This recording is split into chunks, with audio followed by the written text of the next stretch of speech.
Purposes Committee. I'm Councillor Cressy Johnson, and I'll be chairing this meeting. Please can I ask committee members and councillors to introduce themselves. This is for the benefit of any public viewers online.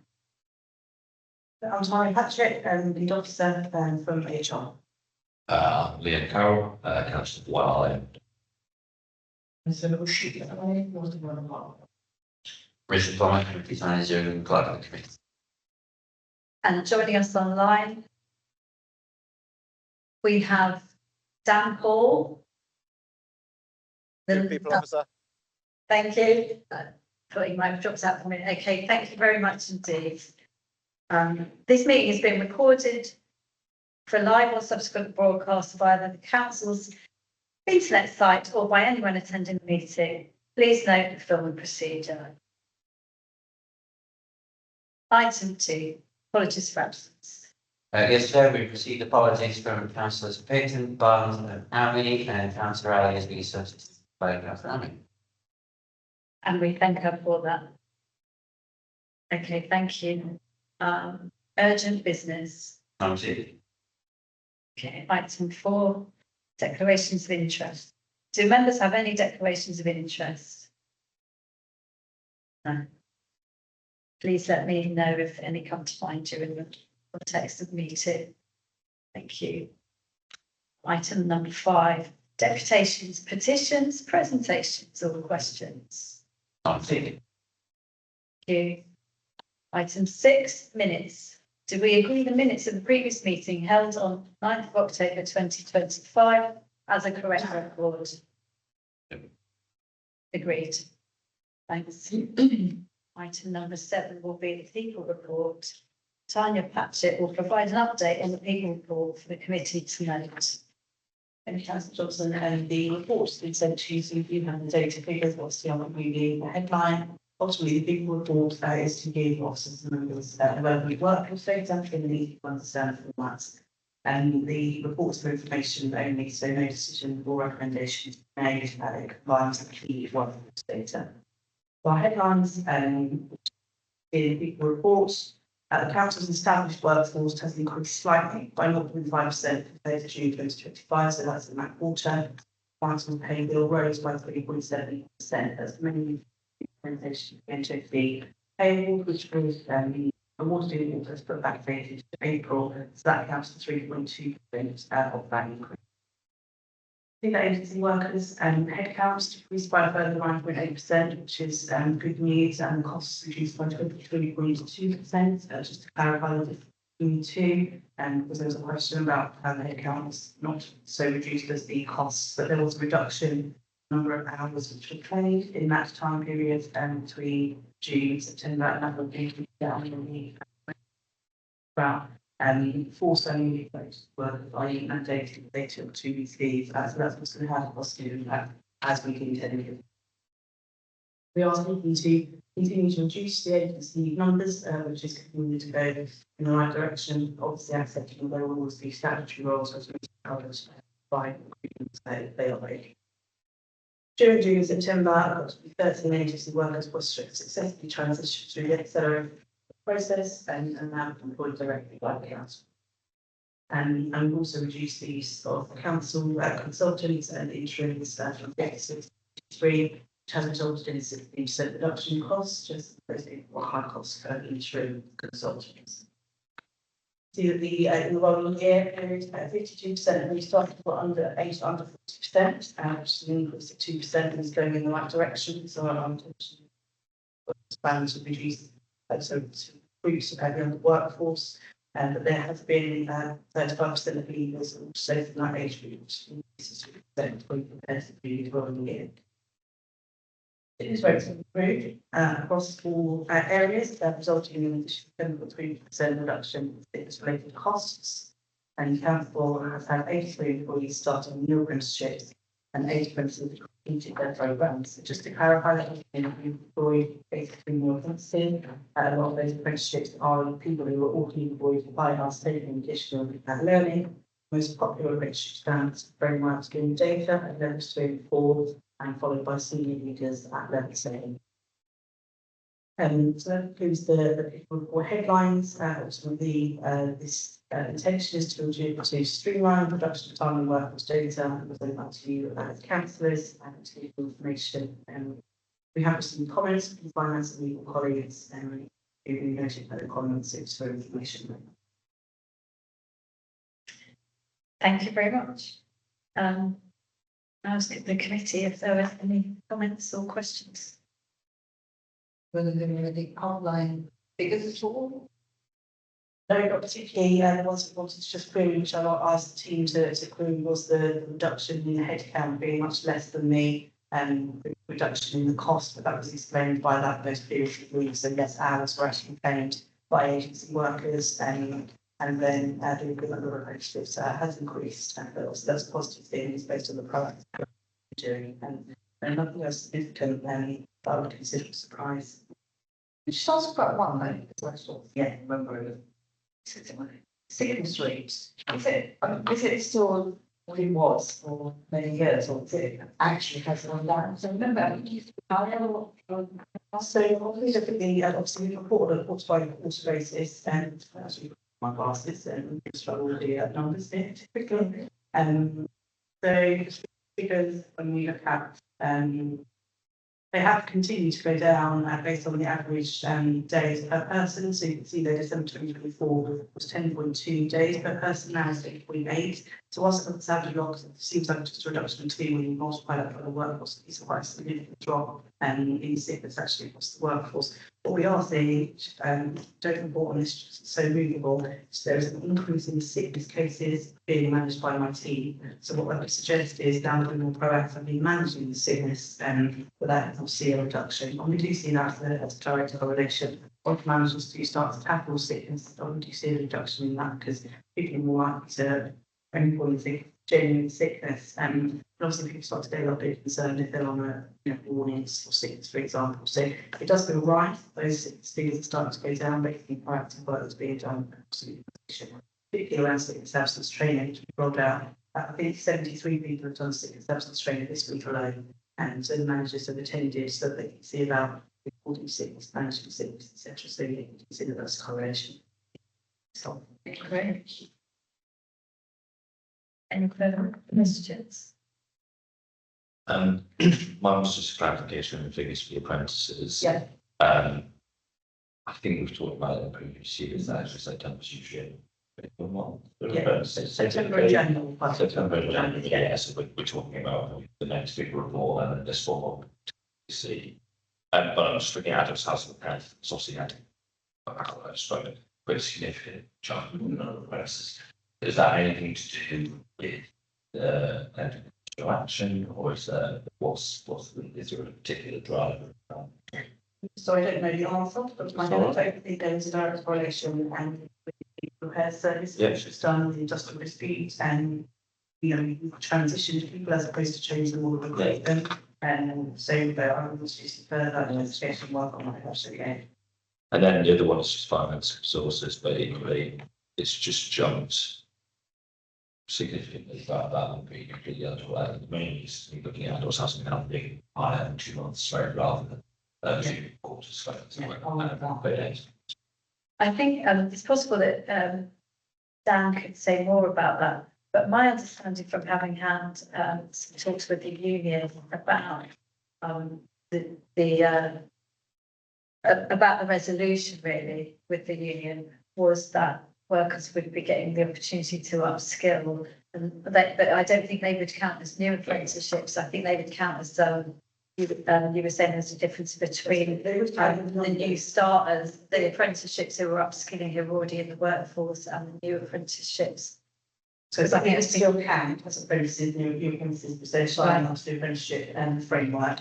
But I think they hope a lot of them haven't get started that full training, so that's why I just double check that. Would they count as among the 8 though, or would they count? No, they would count as the overall number. Yeah, exactly. So I suppose leading on to that, my question would be: do we know what the 8 apprenticeships are, or not? It's only out of interest, really, because we're really pleased to see apprenticeship. Do it around, so I can tell you how much. Okay. Well, that's good to know. It's, Yeah, it's about that, and I'll get that information to you for September. Shut up, before we go.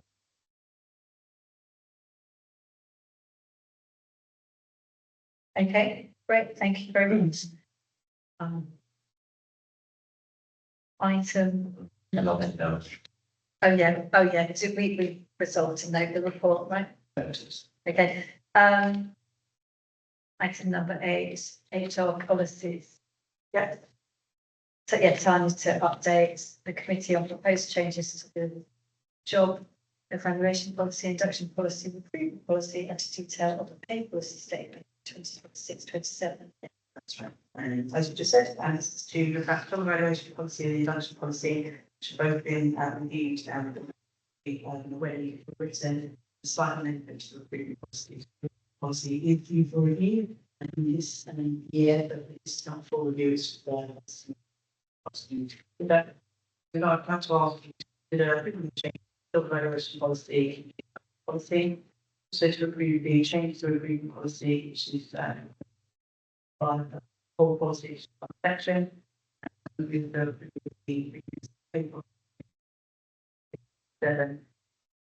by full council, master. Don't know if it's sign and giving me a policy to make sure we're reviewing one of the benefits cycle.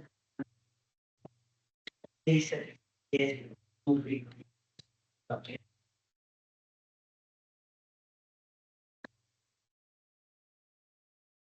And all the policies we go with our colleagues, also strengthening the staff networks, the stakeholders final policy collaboration meeting, and sorry. We would look then in line with ACAS and not all of it is around the pipelines, which are in the statute. We have removed notes from the policy previously, when they were doubling up. Managed to do, so it's based on feedback, just to make those more streamlined. Job evaluation updates, we have outlined clearly defined the reasons for conducting job evaluations. Again, to help streamline in terms of people's allocation. Also, they need data managers when it's appropriate to have a job re-evaluated, particularly in the financial climate that we're in. First, of having a job re-evaluated, not to get the long money, it's to make sure we're paying the right rate for the role and what's in the organisation.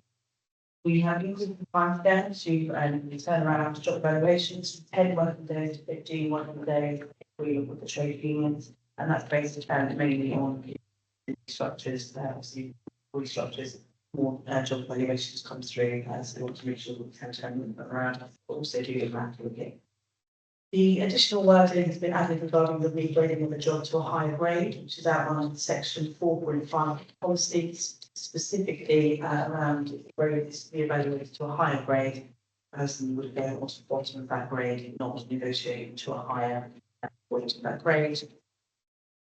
And so the induction policy has also been updated to introduce the legal framework, which helps employees understand the key legislation which governs their employment. Also, that's going to become more important now. All the rights bill being updated, making sure that we're in line with all of that legislation and legal compliance. Also put a new section on non-compliance with induction requirements.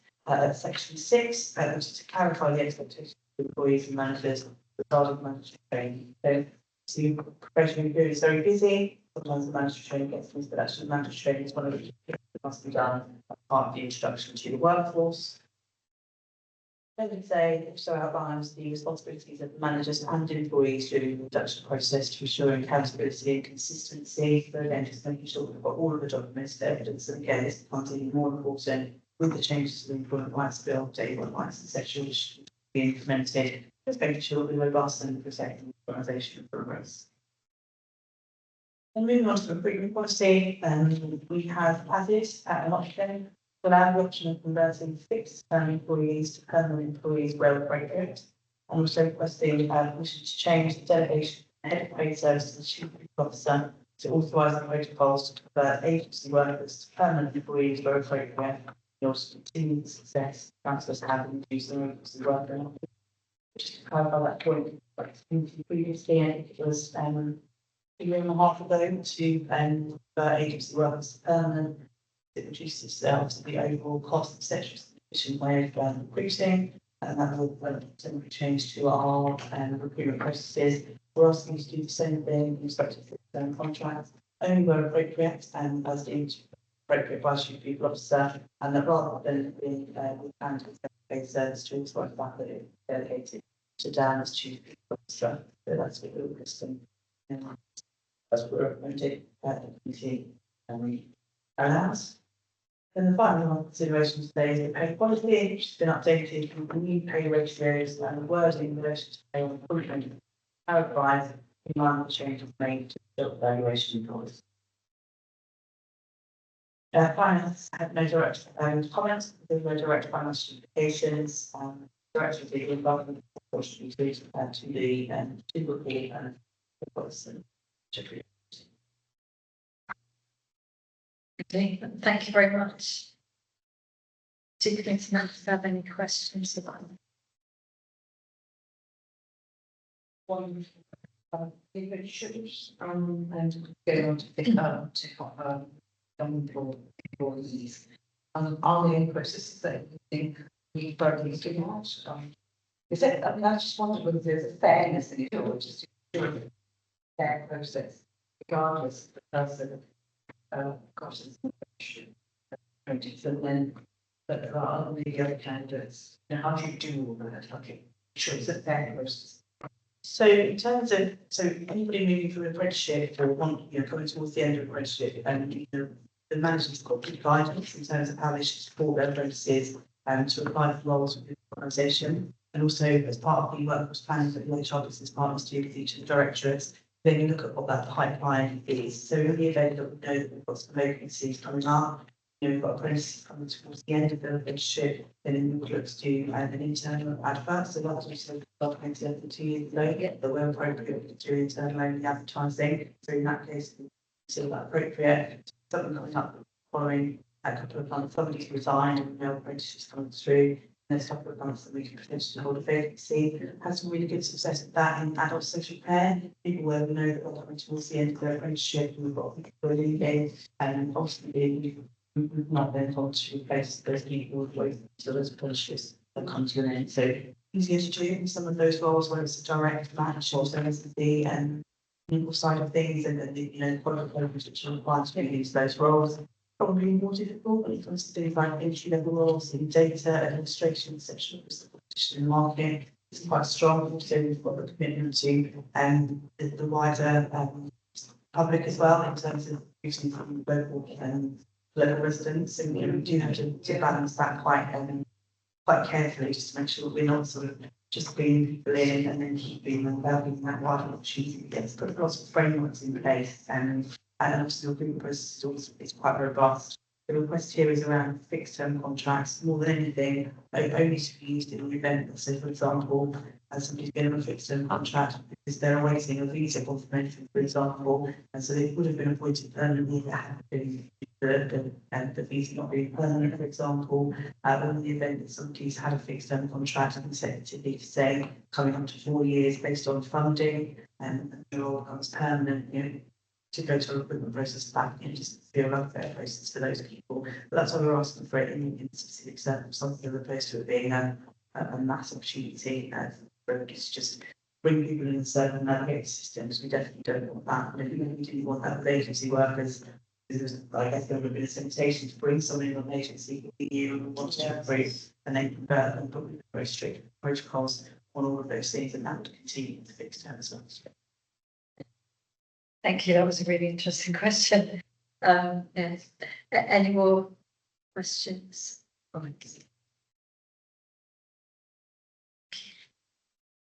Can committee approve the recommendations? Yeah. Approved? Approved. Item 9, new items of urgent business. Are there any new items of urgent? Wow. Okay.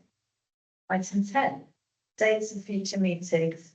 The next meeting is scheduled for the 5th of March 2026.